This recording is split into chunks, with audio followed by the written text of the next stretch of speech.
Hi everyone, welcome to our next art lesson. Today we are going to be coloring a cherry blossoms picture because spring is here and the whole city is just so beautiful. So what you'll need to get ready for this lesson: white piece of paper, taped and bound so that it holds everything still while you're coloring and erasing. We need a pencil because we're going to outline our tree first. Let's get a tissue ready for rubbing off some of the blue sky. We'll need a black felt marker, a pink felt marker, a blue crayon. Get a light sky blue. You can even try 2 different tones if you'd like. I have 2 different kinds of green. We'll need a brown, these are for the ground, and a couple of different pinks for your cherry blossoms. And that's all you need for this. Let's get started. Okay, first thing I'm going to do, grab my pencil. I've got a ground at the bottom here. It doesn't have to be a straight line. A little bit of a hill is fine. And then I'm going to pencil in my tree. I'm not going to put it right in the center. I like to put it over a little bit off to the side. It's going to come up.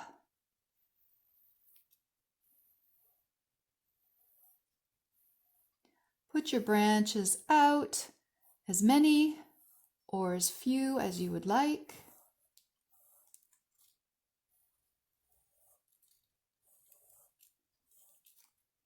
We will be going over this with black felt, so don't worry so much about the thickness of the branches.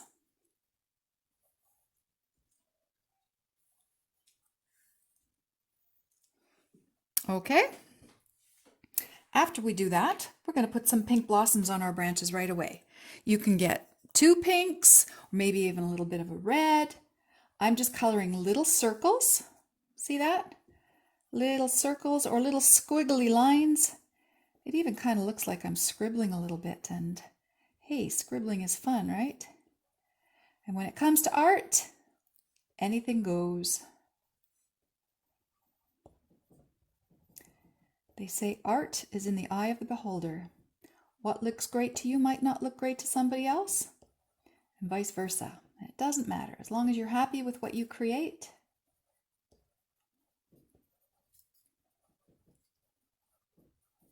So I've got my pinks. Now I'm just going to put some in the middle here, because remember there are branches coming out towards us too. Those are really hard to draw. So I'm just going to put the pink in some spaces here. Now that's one pink. I'm going to try this other one. It's a little darker. And I'm not going over it all exactly like I did, but I kind of like how there's a little bit of different tones to the cherry blossoms.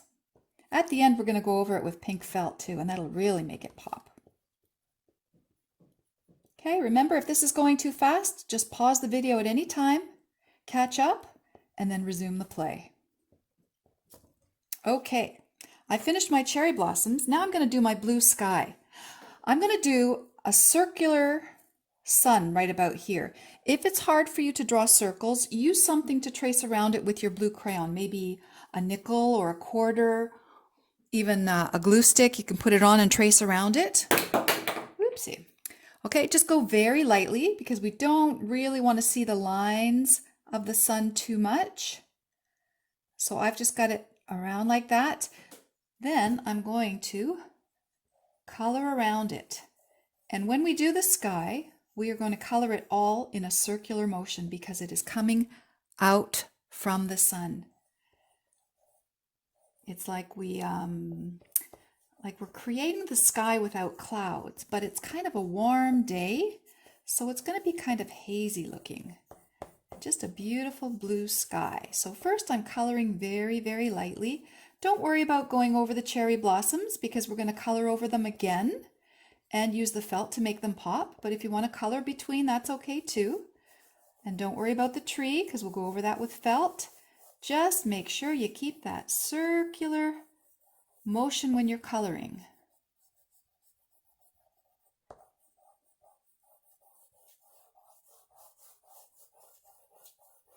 And we're going right to the edge of the paper.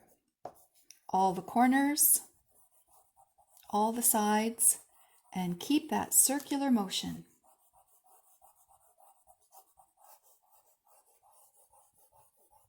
Sometimes what you're drawing is movement.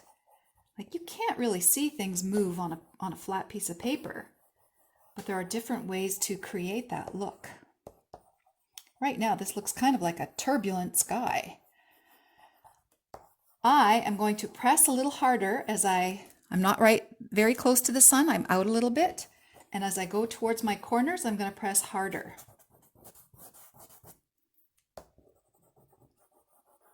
Because I want it darker as we get away from the sun.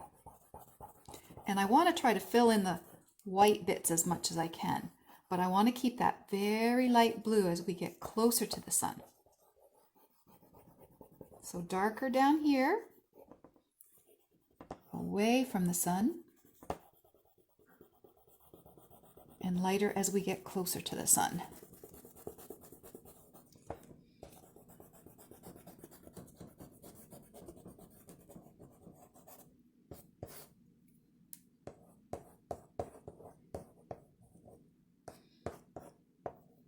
Okay, when you've got that blue sky in, grab your tissue and do a little bit of rubbing on it because we are blending it. And we're getting rid of the harsh lines and just making it look a little smoother.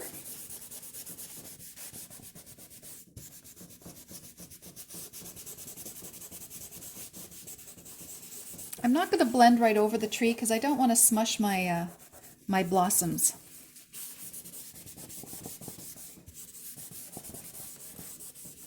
Okay, once we have done that, we're going to take our black felt marker and go over the pencil on our tree.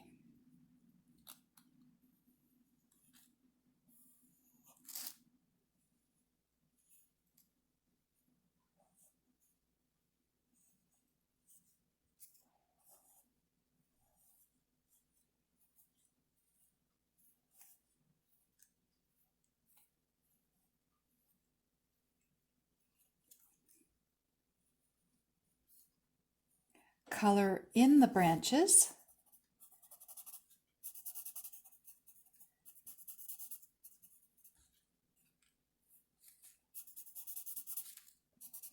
And let's give our tree a little bit of roots at the bottom so it doesn't look like it's just popping right out of the ground.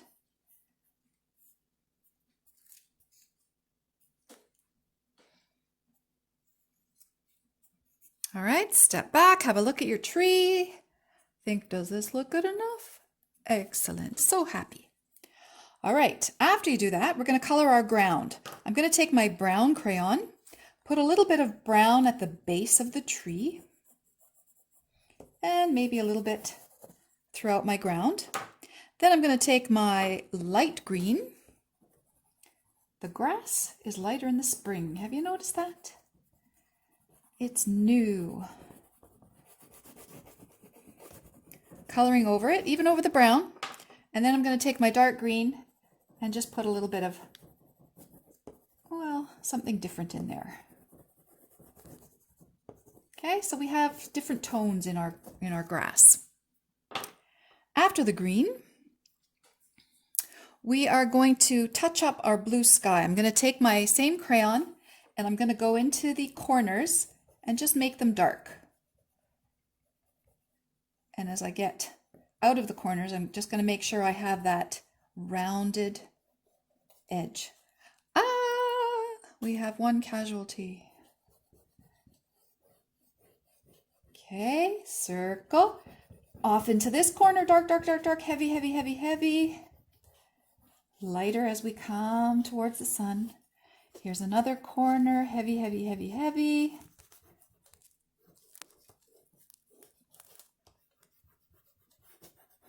And the top corner, heavy, heavy, heavy.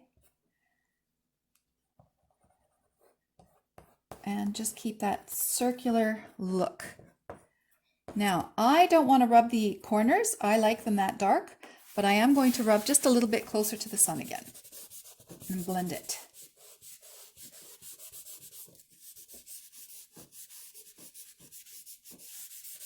Okay, I'm going to take my pink again and just touch up some of my blossoms to make them stand out a little bit more after we colored over them a little bit. So just put some more pink in there, right over top of the blue. I love the cherry blossoms. I have painted them a lot with acrylic paints and watercolors.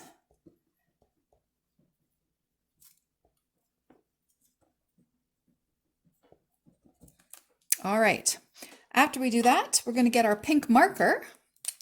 Now, we're not going to scribble or do circles like we did with the crayons. We're just going to put some little dots, little dot clusters, just to make it kind of darker in the middle of the blossoms. And that will just make them pop out a little bit.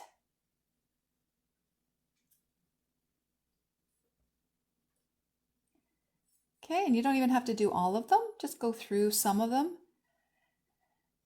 And it will just give it a little bit of texture and some different shades and hues to the blossoms.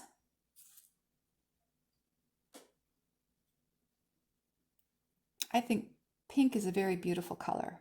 I don't wear any pink, but unless of course it's a wig day, then I'll wear my pink wig. I have a purple one too. All right, you can also scatter a few of these little blossoms on the ground if you want, because they do blow in the wind and they land on the ground. Okay. Just one other thing I want to suggest. You can leave your sun white like that because sometimes the sun does look very white in the sky when it's a really hazy day. Or you can get a light yellow and just very, very lightly color a circle in the center. Make it go out, but don't press too dark on the blue because then you'll get a green color. Just put some yellow in there. And then we are done. And there is your cherry blossom tree. Thanks for coloring. Color some more, keep doing it, and watch out for my next video.